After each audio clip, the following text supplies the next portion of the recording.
ये एक काल्पनिक कहानी है और दिल को गहराइयों तक छू जाने वाली। एक बार स्वर्ग में विचरण करते हुए कृष्ण और राधा एक दूसरे के सामने आ गए। विचलित से कृष्ण, प्रसन्नचित से राधा। कृष्ण सकपकाए, राधा मुस्कुराई।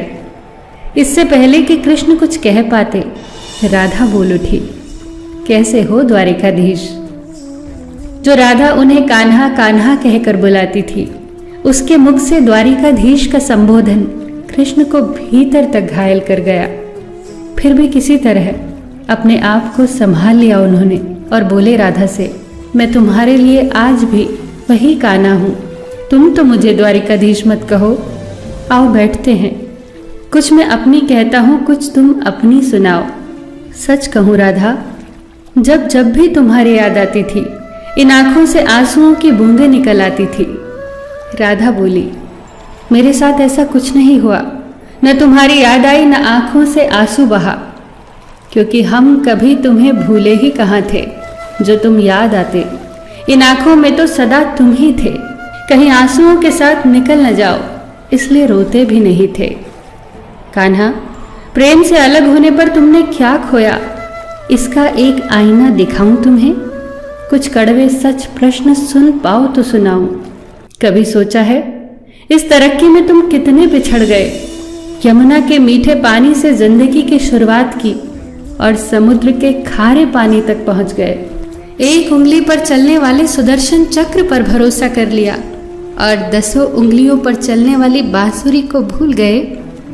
कान्हा, जब तुम प्रेम से जुड़े थे तो जो उंगली गोवर्धन पर्वत उठाकर लोगों को विनाश से बचाती थी, प्रेम से अलग होने पर वही उंगली क्या क्या रंग दिखाने लगी। सुदर्शन चक्र उठाकर विनाश के काम आने लगी। कान्हा और द्वारिकाधीश में क्या अंतर होता है बताऊं? कान्हा होते तो तुम सुदामा के घर जाते, सुदामा तुम्हारे घर नहीं आता। युद्ध में और प्रेम में यही तो फर्क होता है।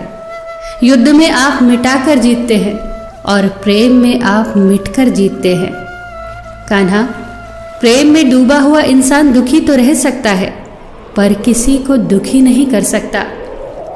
आप तो कई कलाओं के स्वामी हो, स्वप्न दूरदृष्टा हो, गीता जैसे ग्रंथ के दाता हो, पर आपने ये क्या निर्णय लिया?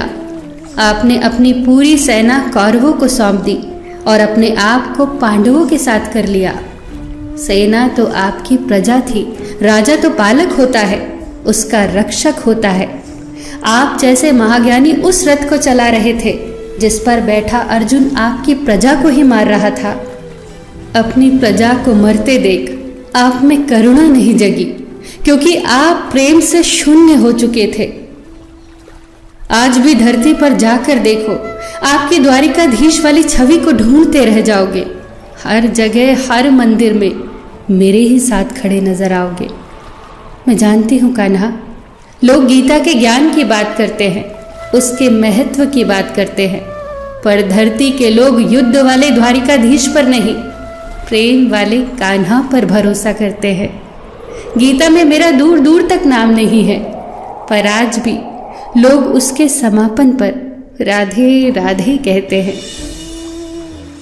ये कहानी काल्पनिक जरूर है, पर इसके भीतर छिपी सीख बहुत महत्वपूर्ण है। श्री कृष्ण के पास कभी किसी प्रश्न का उत्तर ना हो, ऐसा तो हो ही नहीं सकता, परंतु राधा द्वारा लगाए गए प्रश्न चिन्हों पर कान्हा मौन रहे। यही तो है प्रेम में समर्पण का भाव। पराक्रम में हमें हर किसी को हराना होता है, तब भी हम जीत कर भी हार जाते हैं, परंतु प्रेम में एक ही कईयों का दिल जीत लेता है। सही कहा है कि छोटी सी उंगली पर पूरा गोवर्धन पर्वत उठाने वाले भगवान श्री कृष्ण छोटी सी बांसुरी को दोनों हाथों से पकड़ते थे। फिर मिलेंगे दोस्तों अगली कहानी के साथ। तब तक के लिए अपना ख्याल रखना और हमेशा मुस्कुराते रहना।